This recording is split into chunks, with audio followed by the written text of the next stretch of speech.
Niggas get shot every day, B. You be alright, nigga. You tough, right?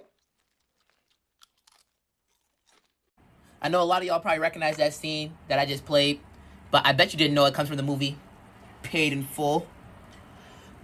Released in 2002 by director Charles Stone III, Paid in Full tells the tragic story of drug dealer Ace and the often lavish but quickly disastrous life of a drug dealer in Harlem. I just watched this movie recently, and I really just want to talk about it.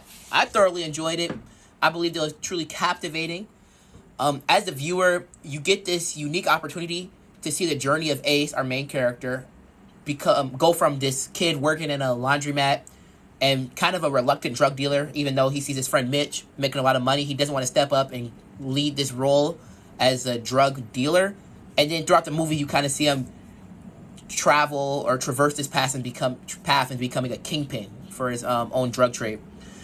And although Ace is our main character, we also see Plenty of Money Mitch, or that's what they call him in the movie, and his struggles with family, almost raising his little brother, and just this kind of intricate weave between the two characters. And honestly, his life is almost as intriguing as Ace's, if not more. And that kind of leads me to my next point, that this world is so fleshed out that not only do we get our main character Ace and Mitch, but we also see Rico, the crazy guy, or Ice, the kind of bummy drug dealer that might be Mitch's dad. And we just get all these interesting characters throughout the movie that kind of create a really interesting setting for our characters to kind of traverse through.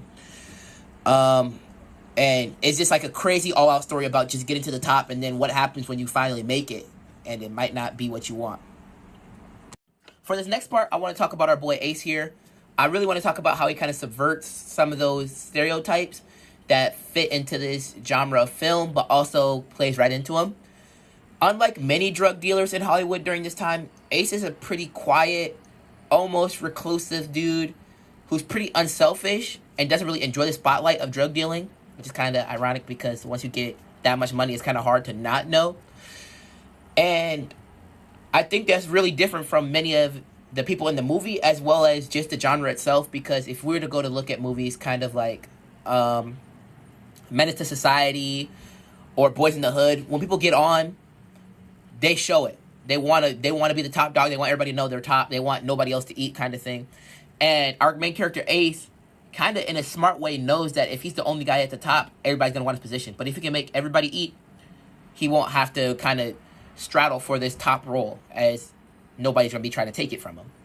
So he kind of just subverts this idea of what a kingpin can look like in the drug game, especially when you compare him to Mitch, his best friend, who's getting the nice girls, who's getting the nice cars, who's getting the nice clothes, who's letting it known that he's top dog, but also is cool in the community, so he's not getting gunned at as much. However, people know who he is. Ace kind of plays this more Italian mob type of guy, where he's just sitting at the top, and you don't have to necessarily know that he does it, but you know he's doing it type of thing.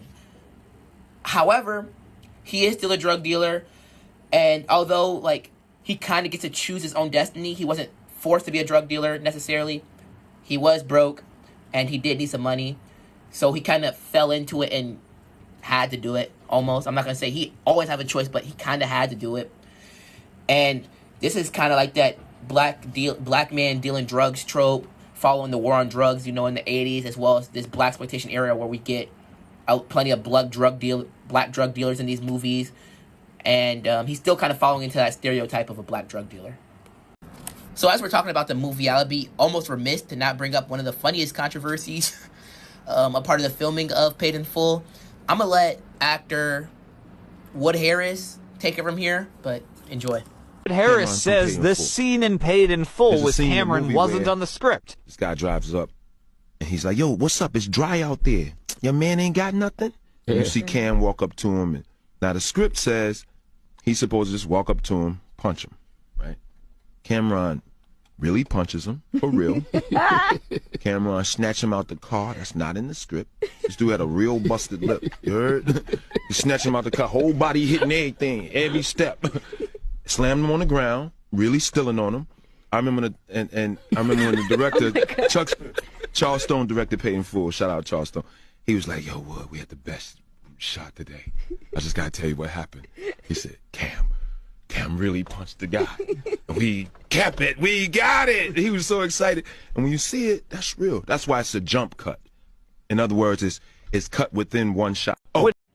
So for me, what makes this movie so revolutionary is its subversion of the hood film genre and what it does to kind of separate itself from what's already been previously established.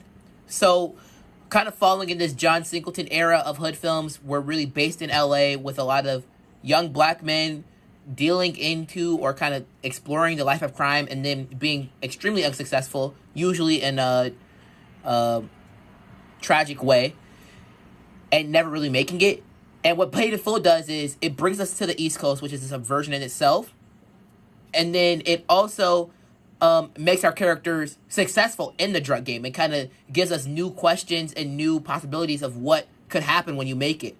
And that not only is it bad when you make it, it can also be detrimental and worse if you make it, because people are so greedy, they'll vie for your position violently.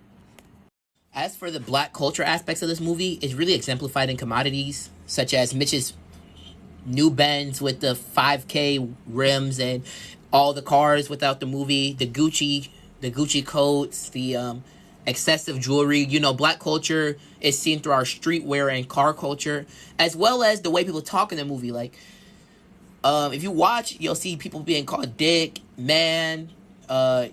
It's just like a very New York slang-based dialogue throughout the cast and throughout the movie, which is exclusively black or extensively black. With all that being said about Paid in Full, the choice is pretty simple. I've never seen it. The clips look funny. A cast of interesting characters. Cameron is literally playing a character. And it was really a great movie, so I'm glad I watched it.